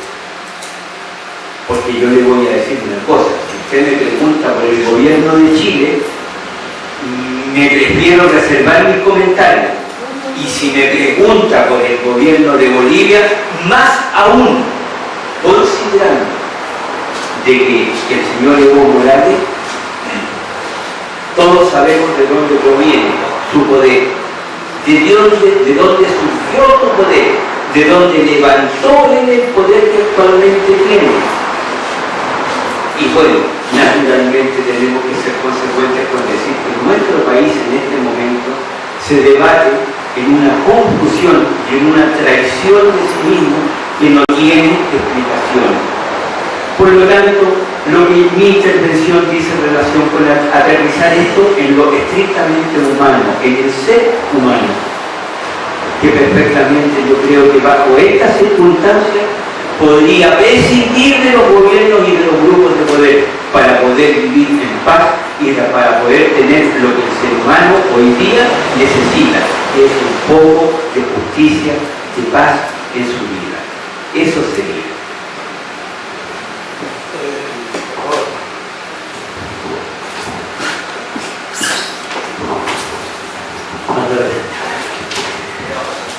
Sí, yo quisiera agradecer justamente que las ponencias hayan sido desde distintas ópticas, porque eso nos ayuda a visualizar de que los problemas que enfrentamos tienen justamente distintos prismas. A veces nos concentramos y nos quedamos pegados en un prisma y no nos damos cuenta que la realidad es mucho más amplia. Y eso nos hace a veces o ser arrogantes o tener una mirada tan restringida que de repente chocamos contra un muro sin darnos cuenta, eso nos pasa en la vida cotidiana. Pero mi consulta tiene que ver con un concepto que tú usaste, digamos, ahora que salió el otro día también en la reflexión acá, que tiene que ver con la geopolítica. Y es que cuando efectivamente Bolivia pierde el mar, los intereses no eran específicamente el pueblo chileno, sino que los intereses de las empresas británicas y de algunos miembros de la oligarquía chilena que participaban, digamos, en los negocios. No es del pueblo chileno, ¿no? De hecho la guerra no fue en función de conseguir que fue el beneficio al pueblo chileno. De hecho, se dice, claro, los chilenos ocupaban mayoritariamente el territorio, pero no eran los que disfrutaban de los beneficios de la explotación de la riqueza. ¿Y qué es lo que sigue? ¿Qué es lo que sigue ocurriendo hoy día? Llama la atención, ayer hicimos la celebración y el sábado que se hizo acá también la conmemoración de la balanza en la Plaza Colón. Y además llama la atención que parecía que en este país en 200 años no ha cambiado nada, o sea, las empresas involucradas en el ferrocarril, el puerto, y eran en función de la explotación de la riqueza de nuestro desierto, entonces pareciera que no hemos evolucionado nada. Pero además me llama más la atención de que los países de la OPEP, la agrupación de los países petroleros, son 16 países que tienen que ponerse de acuerdo para poder tener la reserva mundial importante y poder regular el precio del petróleo. Y nosotros sabemos lo importante que es eso.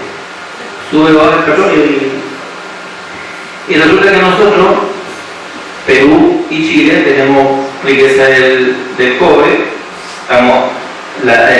Chile está preocupando porque la apuesta peruana con la alianza con China era 2020 ganarle el protagonismo a Chile.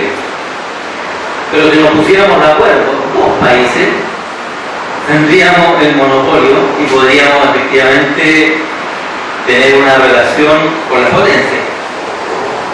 Bolivia, país con el que estamos conversando el tema, están administrando la explotación del litio y Chile también. O sea, nosotros tenemos la reserva mundial, con Perú la reserva mundial de cobre y con Bolivia la reserva mundial del litio. O sea, si nos pusiéramos de acuerdo los tres países involucrados en este conflicto, podríamos como bloque negociar con las potencias mundiales. Le diría China, oye, necesita litio y necesita cobre. Y podríamos nosotros solitos los tres, sin siquiera ponernos de acuerdo con Argentina y con Brasil, que ya sería interesante el proyecto bolivariano, y podríamos negociar favorablemente para nuestras poblaciones. Incluso si buscáramos algún acuerdo de integración ahora, producto de la discusión del territorio, producto de nuestra carencia de agua, producto de nuestra carencia de gas, podríamos a lo mejor llegar a acuerdos de libre tránsito de las personas y una administración del territorio más integral, con una visión estratégica más que táctica, y sería interesante en la geopolítica. Y a lo mejor eso sería mucho más beneficioso para nuestros pueblos. Entonces ahí me llega la pregunta de si realmente esta disputa es por un nacionalismo importante, o si efectivamente estas disputas, más que ser reales, son interpuestas, digamos, por los intereses transnacionales que efectivamente le convienen que las cosas sigan estando juntas. Sí, el presidente Evo Morales planteaba eso, planteaba que la culpa no era nuestra, no de los chilenos, sino de los intereses multinacionales. Su visión es bastante directa desde el punto de vista de las relaciones internacionales, las relaciones internacionales desde la academia y desde la realidad, tiene una visión bastante realista, muy opuesta, y digamos no lo puedo ver tan claro así, porque tal como yo decía la vez pasada, en política todo es multivectorial, o sea, hay una multiplicidad de variables que inciden. Entonces, una cosa importante, digamos, cuando hablamos de la superpotencia, es el ejercicio del hard power o del poder duro. Por ejemplo, Estados Unidos es una superpotencia porque tiene el ejército más poderoso del mundo. Entonces, frente a Bolivia, no hay que decir que a lo mejor también perdió la guerra porque no tenía un ejército tan potente. Entonces, hay una multiplicidad de variables que tienen que ver. Hay dos autores estadounidenses que escriben un libro que se llama Imperio, y ellos dicen que el poder justamente de las transnacionales es un poder mucho más significativo que el Imperio Romano, porque el Imperio Romano tenía cara. En cambio, las transnacionales, ¿a quién uno podría culpar? O sea, la crisis o la burbuja inmobiliaria de Estados Unidos que derribó los mercados mundiales, que constantemente nos lleva a crisis, ¿a quién podemos culpar? Si los banqueros que llevaron a la quiebra los bancos salieron con un turro de plata impresionante, entonces para ellos era negocio. O sea, digamos, la teoría de que desarrollar más riesgo era tener menos ganancia, se derribó, porque no salieron con más dinero. Entonces, me parece interesante este libro Imperio, de qué manera estas transnacionales históricamente se han transformado en ejes que no tienen cara. O sea, ¿quién puede culpar uno de qué pasa? A las naciones que se venden a los sistemas, a los gobernantes, a los políticos que piensan, bueno, ¿cómo voy yo ahí? No lo sé. Entonces, yo creo que la geopolítica es algo evidentemente, digamos, cambiante, como bien decía el señor, y a mí me cuesta verla desde una visión tan utópica. No creo que las cosas cambien tan fácilmente, pero podría ser que a lo mejor los conflictos pequeños implicaran que otros países empezaran a levantarse en contra de las grandes naciones.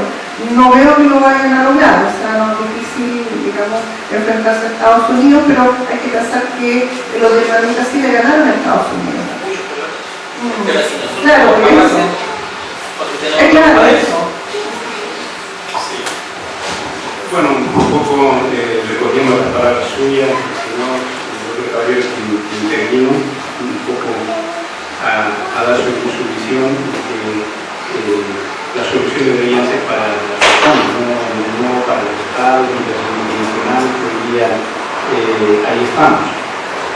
De hecho, en la historia de Bolivia, el famoso abrazo de Charaña, en su momento fue muy criticado, porque el abrazo de Charaña fue entre dos presidentes que eran de pacto, pero como se dice es cuando más cerca Bolivia ha estado de más, ¿no?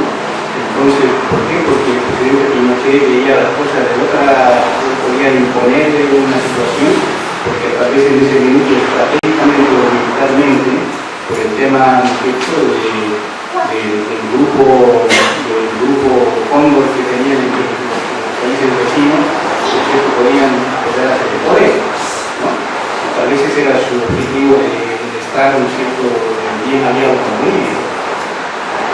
Siguieron los años y en Bolivia se establecen los gobiernos de izquierda, y es como cuando sube a la presidencia los gobiernos de izquierda, acá, ¿no es cierto?, el presidente Lagos, en Bolivia se abrió la esperanza, por decir, un gobierno socialista, y estamos con otro gobierno socialista. Acá es la época de la victoria de las personas. Acá, ¿no es cierto?, va a haber esa influencia y vamos a tener nuevamente, vamos a estar más cerca del mar, ¿no? Y siempre el presidente Evo Morales, ¿no es cierto?, se lamentó en uno de sus últimos discursos, ¿no es cierto?, con Bachelet. Él decía, bueno, pensó que la solución iba políticamente por ese lado, que se podía conseguir realmente un acercamiento de los pueblos, y que los pueblos íbamos a compartir ¿no es cierto?, la riqueza que nos dio Dios. A Bolivia nos dio agua, tenemos agua de la cordillera que se bota, tenemos gas, ¿no es cierto?, que se quema, ¿no es cierto?, pero sin embargo llegó un momento en que se llegó a decir ni una molécula de gas, ni una gota de agua, ¿no?, por la posudez política o a quienes representan los gobiernos, ¿no es cierto?, que no le dan ese paso.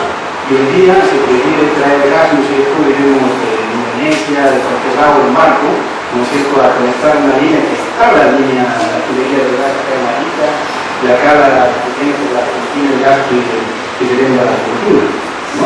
Pero se compra un gas que cuesta 10 o 20 veces más de lo que cuesta el gas en Bolivia, y que en este minuto, bueno, lo aprovecha Brasil en Argentina. Y Perú, ¿no es cierto?, el lugar, ¿no es cierto?, tiene grandes reservas de gas que exporta igual a todo el mundo, pero no hay una conexión de gas aquí, ¿no? Entonces, y esas oportunidades de que la vida le sea más fácil al pueblo, con tener, ¿no es cierto?, agua, con tener gas, ¿no es cierto?, con tener energía más barata, ¿no? Bolivia también tiene energía, tiene plantas hidroeléctricas, ¿no es cierto?, que se generan, ¿no es cierto?, en la Amazonía, ¿no es cierto?, que podría igual, ¿no es cierto?, transportarse acá a Chile, ¿no es cierto?, cambiando la energía de carbón por una energía más limpia, ¿no es cierto?, pero es más barato la energía solar, la energía eólica, todo ese tema, y se prefiere eso, ¿no es cierto?, a comprar en Bolivia la opción de energía. Bueno, ahí, como usted bien planteaba, están los intereses transnacionales, ¿no es cierto?, que siguen acá y siempre están acá. Ahora, yo creo un poco la base de todo este tema de la demanda, ¿no es cierto?, es que Bolivia siempre tiene la población tratado de aumentar el 1904. Entonces muchos dicen, pero siempre Chile dice, pero ¿qué hemos violado si no hemos violado nada? Pero yo trabajo en el puerto durante 30 años en la actividad marítima, ¿no es cierto?, y yo he vivido históricamente las diferencias, ¿no es cierto? Después del Tratado de 1904, hay una convención del año 37, ¿no es cierto?, que a Bolivia el gobierno de Chile le concede, ¿no es cierto?, el derecho de habilitar sus propias aduanas, y además de eso le hace concesiones tarifarias. Le dice del tarifado que está en ventanilla para toda la carga chilena, a la carga boliviana le vamos a cobrar el 30%. No se le va a cobrar el almacenaje, ¿no es cierto?, cuando traiga trigo, ¿no es cierto?, sus barcos van a entrar preferentemente a descargar su trigo para que no tengan problemas en Bolivia con el pan, el barco no puede entrar, no se puede hacer pan. Entonces había muchas facilidades que se negociaron. ¿Pero por qué se negociaron eso? Porque el tratado dice, Bolivia entrega a Chile a perpetuidad su territorio a cambio del libre tránsito y facilidades aduaneras. ¿No? Porque muchas veces dicen, bueno, si tienen que pagarlo, pero en el fondo, no sé qué dice, y a cambio están las facilidades de libre tránsito.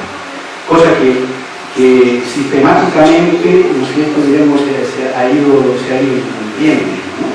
Con este tema que antes la empresa portuaria, por ejemplo, que era una empresa estatal, ¿no? Y esta empresa estatal, con el modernismo de ese tema, ¿no es cierto?, y con las transnacionales, ¿no es cierto?, se compraron el ferrocarril de Antofagasta a Bolivia, se compró el puerto de Antofagasta a la mitad, se concesionó, entonces, ¿no es cierto?, Bolivia queda sin interlocutor al otro bando de Estado a Estado.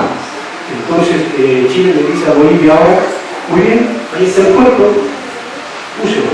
El puerto es de uso público. El gobierno chileno no tiene nada que ver con las tarifas, mucho menos que le otorga, en este caso, el terminal horario. Entonces, todas esas falencias han significado costos para Bolivia en sus tarifas. Bolivia en este momento produce zinc que al igual que el pueblo hoy día no siempre está de baja, ¿no?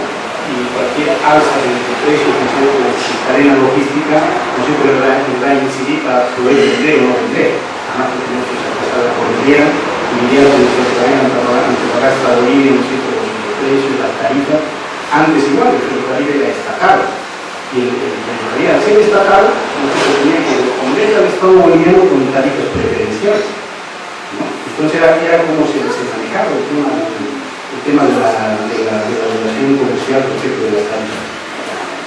Arica, el tren se llevó parte de la línea férrea, ¿no es cierto? Y se quedó sin ferrocarril. Y justamente en las convenciones posteriores dice que Chile lo otorgará como ferrocarril para el tránsito de las mercancías a Bolivia, ¿no? El río se llevó la vía y el Estado nunca más puso la vía en el ferro.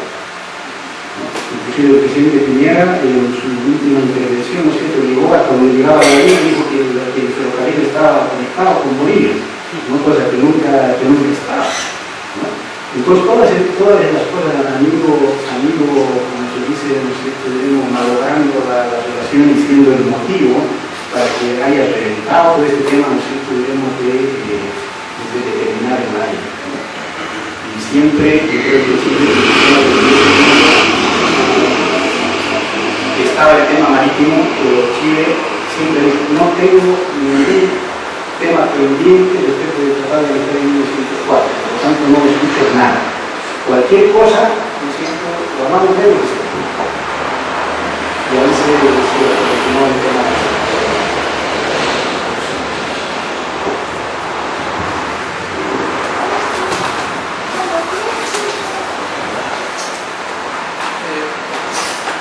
Durante los últimos 3 años, pero si con Bolivia, este problema no es de ahora, porque también estamos a la apertura de las relaciones que empiezan en el 72.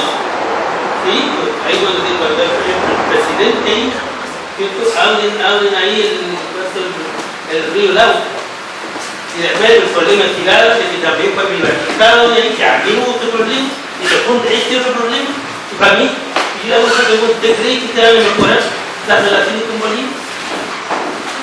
Es difícil, lo veo difícil para mí que va a haber nunca una amistad con Bolivia. Yo pienso que hay partido. Mira, justamente este tema de la Haya, ¿no es cierto?, y como dijo recién la señorita, Chile le ganó por Bolivia, le ganó por Parisa, ¿no es cierto?, es porque ¿qué ha resuelto la Haya? La Haya ha resuelto que Chile y Bolivia se sienten a negociar, que sienten, que hablen, que conversen sobre el tema del marítimo. Ese es el tema. Ahora, están obligados, ¿cierto?, Chile está obligado a sentarse por la área, y que tienen que hablar del tema marítimo, de dar una solución. Están estudiando, siempre se han estudiado posibles soluciones, ¿no es cierto?, la famosa línea de la Concordia por el Perú, que siempre Chile ha querido que Bolivia tenga por ahí su acceso al mar.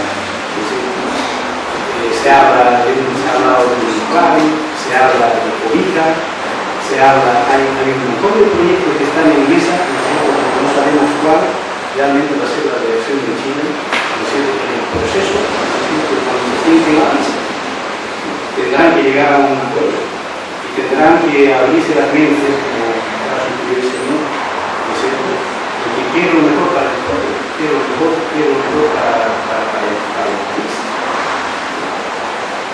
Tener a Bolivia como aliado, ¿no es cierto?, estratégico, yo creo que es en términos de geopolítica, ¿no es cierto?, que siempre ha querido Chile, que por fuera del destino no ha logrado nunca, ¿no es cierto?, le impidió la guerra del Pacífico, le impidió el Tratado de 1904, ¿no es cierto?, hacer un asentamiento real, y que realmente Chile podría favorecerse de la riqueza de Bolivia, compartiendo lo que tiene Bolivia. De hecho, históricamente se ha dado, ¿no es cierto?, que muchos empresarios chilenos, grandes empresarios chilenos, han sido dueños, ¿no es cierto?, de las grandes inversiones en Bolivia, de las minas, ¿no? Y siempre ha habido una relación comercial interna muy profunda. Yo creo que el pueblo boliviano y el pueblo chileno, ¿no es cierto?, hay realmente una hermandad, ¿no? Hay una hermandad encubierta, podríamos decir, ¿no? Históricamente uno analiza y ve, y todos los textos dicen que los chilenos quieren a los bolivianos, ¿no? Nunca han tenido enemistad, sus enemigos fueron siempre los peruanos, porque querían que Gávez era los peruanos y no a los bolivianos.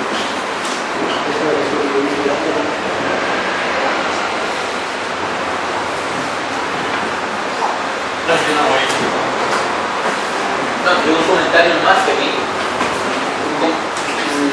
en torno a la, porque tú planteaste como idealista el planteamiento, y además hiciste un análisis justamente que hoy día, como Estados Unidos tiene una hegemonía por su superioridad militar, entonces significa que cuando se está discutiendo la idea de que Chile se tiene que sentar con Bolivia, y Chile lo que siempre ha dicho es que no queremos que un tercero intervenga.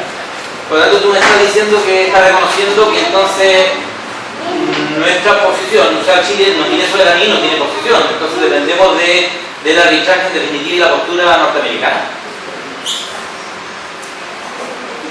No.